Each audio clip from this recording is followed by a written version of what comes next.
তিন পার্বত্য জেলায় ভ্রমণে নিষেধাজ্ঞা, সড়ক থেকে পুরানো যানবাহন প্রত্যাহারের চিঠি।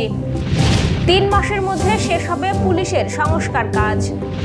ভবদহের পানি নিষ্কাশনে ডিসি কার্যালয়ে অবস্থান পানি উপদেষ্টার আশ্বাস। পিস প্রতি 7.5 টাকা দরে ভারত থেকে বেনাপোল হয়ে এলো 2 লাখ ডিম।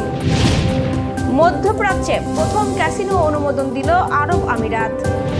জয়ের খাতা খুলল ভারত। দর্শক, রাতের আয়োজনে সকলকে স্বাগত জানাচ্ছি আমি স্বপ্না দেবনাথ। শুনছিলেন 6 অক্টোবরের প্রধান শিরোনাম, এবার বিস্তারিত।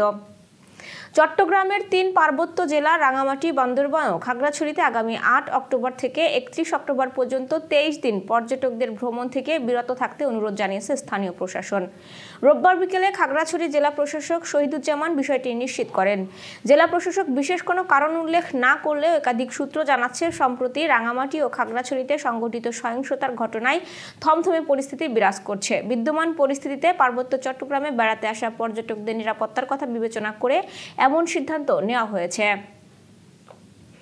বায়ু দূষণ কমাতে 20 বছরের বেশি পুরানো বাস ও মিনি বাস এবং 25 বছরের বেশি পুরানো ট্রাক ও কাভার্ড ভ্যান রাস্তা থেকে প্রত্যাহারের জন্য বাংলাদেশ সড়ক পরিবহন কর্তৃপক্ষকে অনুরোধ জানিয়েছে পরিবেশ মন্ত্রণালয়। একই সঙ্গে পুরানো ডিজেল চালিত বাস ও ট্রাকের ফিটনেস সার্টিফিকেট দেওয়ার সময় বাধ্যতামূলকভাবে নিঃসরণ পরীক্ষা চালুর অনুরোধ জানানো হয়েছে। রোববার বিআরটিএ চেয়ারম্যান বরাবর পাঠানো এক চিঠিতে এই অনুরোধ জানানো হয়েছে। মন্ত্রণালয়ের পক্ষ থেকে জানানো হয়েছে, বায়ু দূষণ নিয়ন্ত্রণে জাতীয় কমিটির প্রথম ও দ্বিতীয় বৈঠকের সিদ্ধান্ত মোতাবেক ফিটনেসবিহীন এবং ইকোনমিক লাইফ অতিক্রম হয়েছে এমন যানবাহনকে রাস্তা থেকে প্রত্যাহারের জন্য বিআরটিএ কর্তৃক যথাযথ ব্যবস্থা গ্রহণ এবং ঢাকায় পুরানো ডিজেল চালিত বাস ও ট্রাকের ফিটনেস পরীক্ষার সময় নিঃসরণ পরীক্ষা বাধ্যতামূলক করা হবে। আগামী 3 মাসের মধ্যে পুলিশের সংস্কার কাজ শেষ হবে বলে জানিয়েছেন পুলিশ সংস্কার কমিশনের চেয়ারম্যান সফররাজ হোসেন। রোববার সচিবালয়ে স্বরাষ্ট্র মন্ত্রণালয়ে সাংবাদিকদের এক প্রশ্নের জবাবে একথা জানান তিনি। সফররাজ হোসেন বলেন, যেভাবে আন্তর্জাতিক অঙ্গনে পুলিশ তাদের কার্য পরিকল্পনা করে, আমরাও তেমন একটি সুপরিকল্পনা করব। যে ধারা পরিবর্তন বা সংশোধন লাগবে সেসব বিষয় নিয়ে সুপারিশ থাকবে। আমরা একটি ওয়েবসাইট করারও চিন্তা করেছি। সময় আমাদের অল্প, মাত্র 3 মাস। আশা করছি এই 3 মাসের ভেতরে আমাদের কাজ শেষ হবে। এই বিষয়ে স্বরাষ্ট্র উপদেষ্টা লেফটেন্যান্ট জেনারেল অবসরপ্রাপ্ত মোহাম্মদ জাহাঙ্গীর আলম চৌধুরী বলেন, এই কমিটির যে সহযোগিতা প্রয়োজন হবে তার সবটাই আমরা করব। যশোর সহ আঞ্চলিক সংবাদ।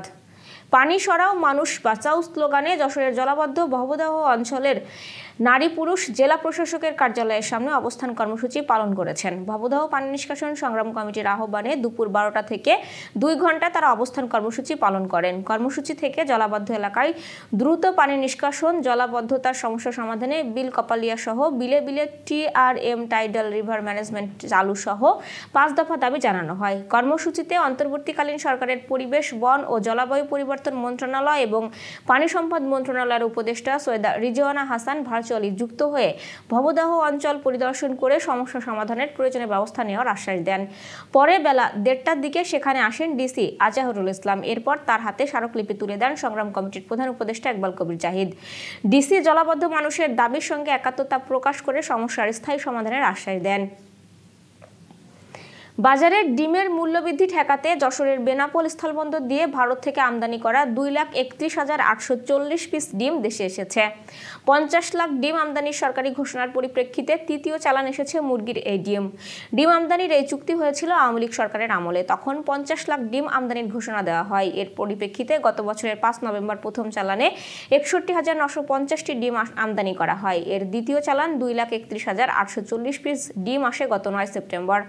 আমদানি করা 1,104 প্যাকেট ডিমের ইনভয়েস মূল্য $9,969। প্রতি ডজন ডিমের মূল্য $0.56। সেই অনুযায়ী বাংলাদেশি টাকায় প্রতিটি ডিমের মূল্য দাঁড়ায় প্রায় 5 টাকা 70 পয়সা। এছাড়া প্রতি ডজন ডিমের নির্ধারিত মূল্যের উপর 33% কাস্টমস ডিউটি বাবদ 1 টাকা 83 পয়সা যোগ করা হবে। সব মিলিয়ে প্রতিটি ডিমের আমদানি মূল্য দাঁড়িয়েছে প্রায় 7.5 টাকার মতো।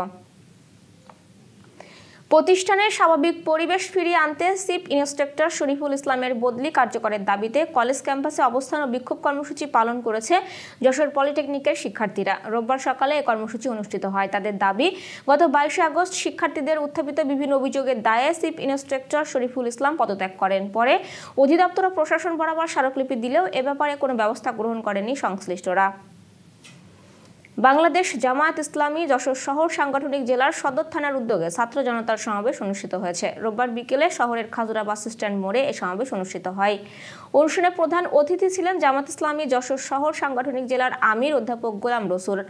সমাবেশে পৌর উত্তর সাংগঠনিক থানার আমির নূর ই আলম নূর মামুনের সভাপতিত্বে এই সমাবেশ অনুষ্ঠিত হয়।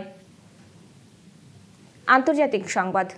সংযুক্ত আরব আমিরাতের জেনারেল কমার্শিয়াল গেমিং রেগুলেটরি অথরিটির কাছ থেকে প্রথম বাণিজ্যিক গেমিং অপারেটরের লাইসেন্স পেয়েছে hotel casino operator Wynn resource.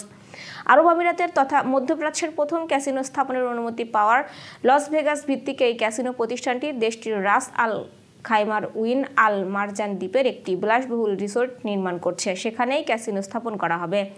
Khaleej Times এক প্রতিবেদনে জানিয়েছে ৬২ হেক্টর এলাকা জুড়ে আরব উপসাগরে বিস্তৃত এই $1 বিলিয়ন প্রকল্পটি ২০২৭ সালের শুরুর দিকে জনসাধারণের জন্য উন্মুক্ত হবে। এই প্রকল্পটি উইন রিসোর্ট, মারজান ও RK হসপিটাল হোল্ডিংয়ের মধ্যে একটি যৌথ উদ্যোগ। রেনেসা হসপিটাল অ্যান্ড ডায়াগনস্টিক সেন্টার। রেনেসাতেই মিলছে কম খরচে উন্নত সেবা। তাই নিশ্চিন্তে আমাদের সেবা নিন, সুস্থ থাকুন। Renaissance hospital and diagnostic centre, সদর হাসপাতাল মোড়, দরাটানা, যশোর। দর্শক, শেষ করব খেলার সংবাদ দিয়ে। নারীদের T20 বিশ্বকাপের অন্যতম ফেভারিট ভাবা হচ্ছিল ভারতের মেয়েদের। বিশ্বকাপ সংযুক্ত আরব আমিরাতে হওয়ায় হরমনপ্রীত কৌর কন্ডিশনের সুবিধা পাবে ভাবা হচ্ছিল, কিন্তু নিউজিল্যান্ডের বিপক্ষে বড় হারে আসর শুরু করেন তারা। দ্বিতীয় ম্যাচে অবশ্য পাকিস্তানের বিপক্ষে 6 উইকেটে সহজ জয় পেয়েছে ভারত। রোববার Dubai international cricket stadium toss জিতে 20 ওভারে 8 উইকেট হারিয়ে 105 রান তোলে পাকিস্তান। জবাব দিতে নেমে 7 বলে থাকতেই জয় তুলে নেয় ভারত। এ ছিল আজকের আয়োজন। সাথে থাকার জন্য ধন্যবাদ।